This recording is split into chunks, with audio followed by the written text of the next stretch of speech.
40 years ago, a horror icon was born through sheer tenacity, grit and ingenuity. A relatively new director with a crazy vision no production company wanted, an out-on-his-luck producer, and a failing distribution company came together and made history with basically no money. And ever since then, Freddy Krueger has been haunting our dreams through the years.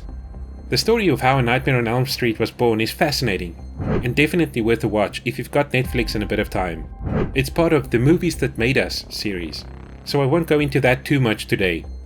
Let's just say that a $1.8 million budget didn't go too far, even in 1984. When A Nightmare on Elm Street was released, a lot of the current day horror villains were silent and emotionless killing machines. Think of Michael Myers, Jason Voorhees, and to a lesser extent Leatherface. He was maybe a bit too emotional.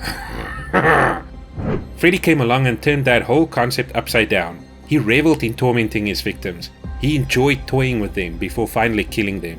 He basically fed on their fear, and the more he could enhance it, the more he enjoyed himself. Save me from Freddy! He was born out of the sins of the parents of the victims.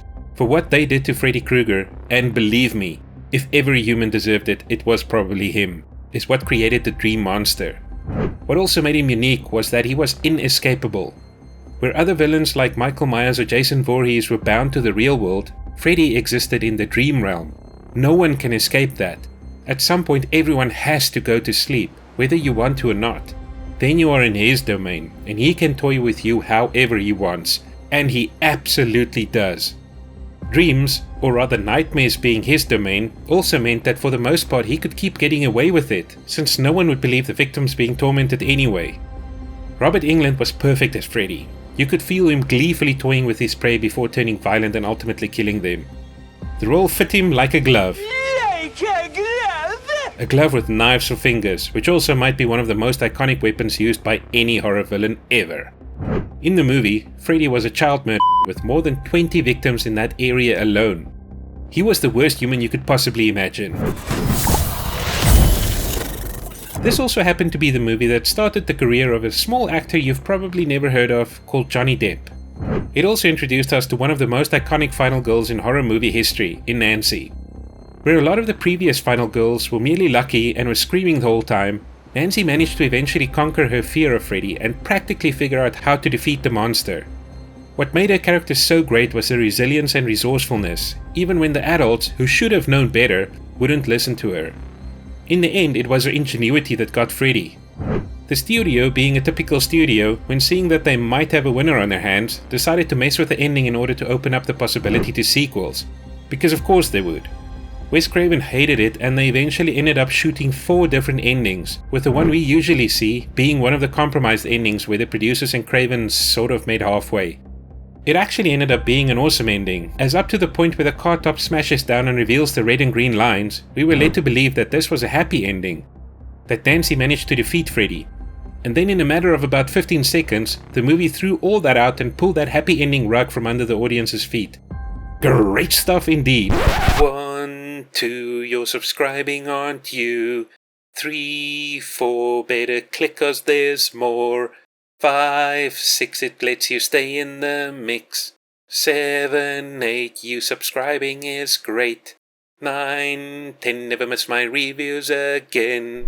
I'm your sidekick, so get your coffee ready, set an alarm and make sure not to fall asleep as I guide you through the horrifying nightmare that is the plot of this movie. We find ourselves in blissful suburban America.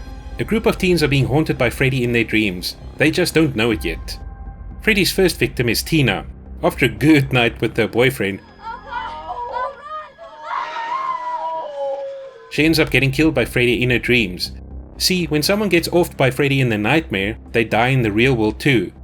The scene of her death is insane and probably one of the most iconic in horror history, with her first getting tossed around in mid-air and then getting dragged onto the ceiling of a bedroom while her boyfriend can do nothing but watch in horror as she gets torn apart. Since the boyfriend, Rod, was in the room with her, he's the obvious suspect. He gets caught by Nancy's dad, who happens to be the police captain.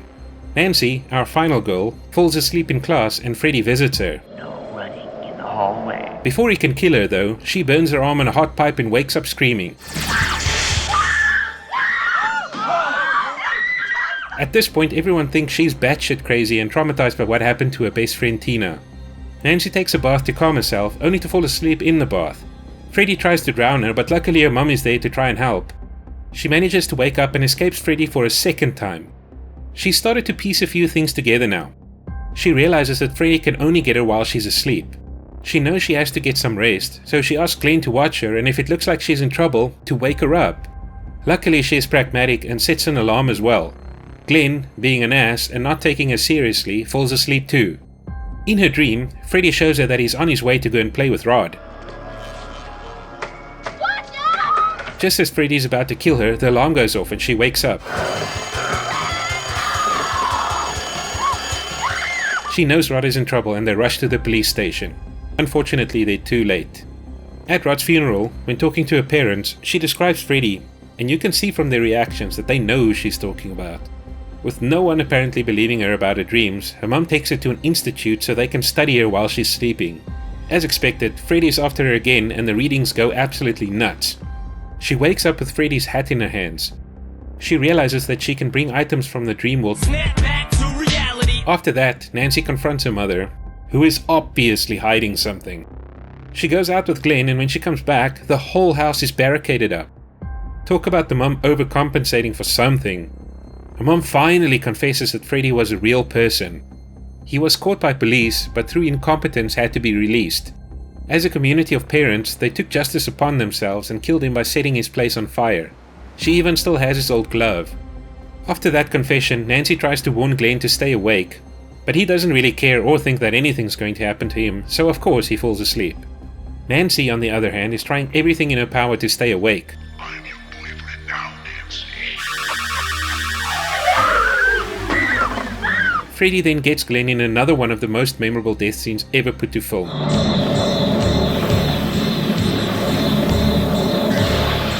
Bloody hell! At this point, Nancy has a plan to defeat Freddy. She home alones her house and calls her dad, who is across the street, and tells him to come get her in exactly 20 minutes. But, as you'd expect, no one takes her seriously. And if I die before I wake, I pray the Lord my soul to take. She falls asleep and has Freddy chase her.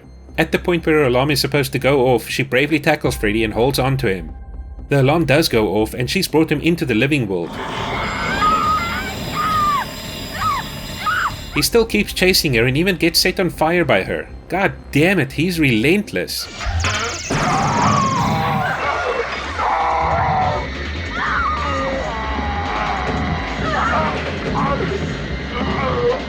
The police then manage to get into the barricaded house, and in the process they lose track of him. Jesus, no wonder Freddy got released previously. Nancy follows his tracks. She finds that he's gone to go kill her mother. In the process they both vanish into thin air. Kinda weird, but in a supernatural movie I guess we can go with it. Freddy then returns, but since Nancy is no longer afraid of him, I know you too well now, Freddy. You die. It's too late, Krueger. I know the secret now. What? I take back every bit of energy I gave you. he holds no sway over her, and she defeats him with the power of fearlessness and courage. She then opens the door to a bright morning. It all feels off and weird somehow. Her mother is also there. Weird. A car with all her dead friends pulls up. Very weird. She gets into the car and the top of the car slams down, revealing the red and green lines from Freddy's jersey. They are driven away in the car with Nancy screaming, and it all ends with Freddy pulling her mother's blow-up doll back through the door. The end. Or is it? The ambivalent ending left the movie open to sequels, and boy did they make sequels. Some definitely more successful than others, but that was just the start of the journey for our reality-hopping villain, Freddy Krueger. In this movie, Wes Craven constantly added small details to keep us guessing whether we were in a dream or not, and by doing that meant he could freely move between the two states without much effort. On top of that, he started the movie off focusing on Tina, who we think is our final goal at the start of the movie, and then after abruptly killing her off first, he's opened the audience up to the possibility that anyone could go at any time and that no one is safe anymore. He basically Game of Thrones the audience almost 30 years before Game of Thrones. This kept viewers engaged in the story and characters, as you never knew what's going to happen and who was going to fall victim to Freddy next. This 90-minute slice of nightmarish horror cemented Freddy Krueger as one of the most iconic horror villains, and Wes Craven as one of the most innovative horror maestros to work in Hollywood. It was a story well told, with believable characters put in unbelievable situations, and an iconic villain to haunt them with almost no limits to what he could do to them. This is one of those movies that is a must-watch during Halloween season, and if it's not on your list, then it absolutely should be. Anywho, that's me signing off.